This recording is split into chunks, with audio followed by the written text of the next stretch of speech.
भूतिया हवेली का रहस्य रात गहरा चुकी थी। पूरा इलाका सन्नाटे में डूबा हुआ था। विशाल अपनी बाइक पर तेजी से गांव की तरफ बढ़ रहा था।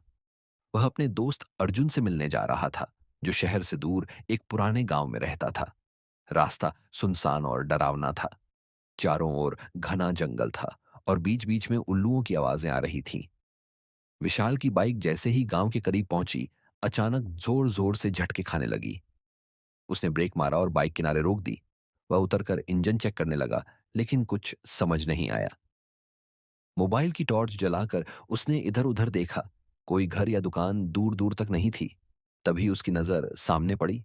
सड़क के किनारे एक पुरानी हवेली थी। हवेली की दीवारें टूटी फूटी थीं। खिड़कियों पर लोहे की जाली जंग खा चुकी थी और गेट पर सूखी बेलें लिपटी हुई थीं। हवेली को देखकर अजीब सा डर महसूस हुआ, लेकिन विशाल को लगा कि शायद अंदर कोई मदद मिल सके। उसने भारी मन से कदम बढ़ाया। रहस्यमयी हवेली के अंदर गेट के पास पहुंचकर उसने धीरे से उसे धक्का दिया। छर्रर! जंग लगे गेट से भयानक आवाज आई। विशाल का दिल जोर से धड़कने लगा। अंदर घना अंधेरा था। बस हल्की हल्की चांदनी टूटे खिड़कियों से अंदर आ रही थी। हवेली के अंदर कदम रखते ही उसे लगा कि कोई उसे देख रहा है। उसने पीछे मुड़कर देखा। कुछ नहीं था। हवेली के अंदर अजीब सी ठंडक थी, जो बाहर के मौसम से बिल्कुल अलग थी। दीवारों पर काले धब्बे और मकड़ी के जाले फैले हुए थे। विशाल ने एक लंबा गलियारा देखा, जो आगे जाकर अंधेरे में खो जाता था। जैसे ही उसने एक कदम आगे बढ़ाया, उसे महसूस हुआ कि कोई उसके पीछे चल रहा है। उसने मुड़कर देखा। अभी भी कुछ नहीं था। तभी हवा में किसी के फुसफुसाने की आवाज गूंजने लगी। चले जाओ, यहां से चले जाओ। विशाल के रोंगटे खड़े हो गए। उसने गला सूखते हुए सोचा कि शायद उसका भ्रम होगा। लेकिन तभी अचानक एक पुरानी घड़ी की टिक टिक की आवाज गूंजने लगी। हवेली में कोई नहीं था, फिर भी घड़ी कैसे चल रही थी? भयानक कमरा और लाल साड़ी वाली औरत। आगे बढ़ते हुए विशाल को एक कमरा दिखा, जिसका दरवाजा आधा खुला था। अंदर झांकते ही उसका कलेजा मुंह को आ गया। वहां एक पुरानी सड़ी हुई लाल साड़ी पहने औरत एक टूटी कुर्सी पर बैठी थी। उसका चेहरा झुका हुआ था और लंबे उलझे हुए बाल पूरे चेहरे को ढके हुए थे। विशाल ने धीरे धीरे पीछे हटना चाहा, लेकिन तभी औरत ने धीरे धीरे सिर उठाया।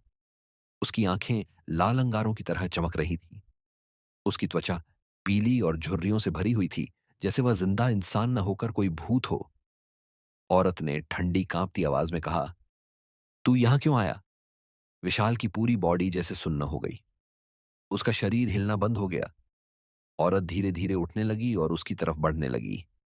अचानक हवेली के सभी मोमबत्तियां अपने आप जल उठीं। पूरा कमरा तेज नारंगी रोशनी से भर गया। हवेली की दीवारें कांपने लगीं, जैसे कोई भूचाल आ गया हो। विशाल ने पूरी ताकत लगाकर अपने पैरों को हिलाने की कोशिश की और जैसे तैसे भागते हुए दरवाजे की ओर बढ़ा। लेकिन जैसे ही उसने दरवाजा खोलने की कोशिश की, दरवाजा अपने आप बंद हो गया। भयानक हंसी और हवेली का रहस्य। तभी हवेली में हा हा हा की भयानक हंसी गूंज उठी। यह हंसी इतनी डरावनी थी कि विशाल का पूरा शरीर पसीने से भीग गया।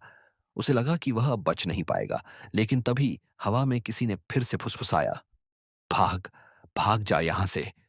विशाल ने पूरी ताकत लगाकर दरवाजा खींचा। दरवाजा खुल गया और वह तेजी से बाहर दौड़ा। जैसे ही वह हवेली से बाहर निकला, हवेली के सभी खिड़कियां और दरवाजे जोर जोर से खुलने बंद होने लगे। हवेली के अंदर से लाल रोशनी चमकने लगी, जैसे वहां आग लगी हो। वह दौड़ता हुआ गांव की ओर बढ़ा। अर्जुन का घर पास ही था। वहां पहुंचते ही उसने जोर जोर से दरवाजा खटखटाया। अर्जुन ने दरवाजा खोला तो विशाल को बदहवास देखकर घबरा गया। क्या हुआ? तू इतना डरा हुआ क्यों है? अर्जुन ने पूछा। विशाल ने हांफते हुए पूरी कहानी सुनाई।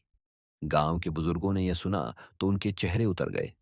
उन्होंने बताया कि वह हवेली रूहाना हवेली कहलाती है। 100 साल पहले वहां एक नवविवाहिता की रहस्यमयी मौत हो गई थी। वह लाल साड़ी पहने हुई थी और उसके पति ने उसे मारकर हवेली में दफना दिया था। तब से वह आत्मा हर पूर्णिमा की रात वहां दिखाई देती है। जो भी उस हवेली में गया, कभी वापस नहीं लौटा। एक बूढ़े व्यक्ति ने कांपती आवाज में कहा। विशाल के हाथ पांव ठंडे हो गए। उसने अर्जुन की ओर देखा।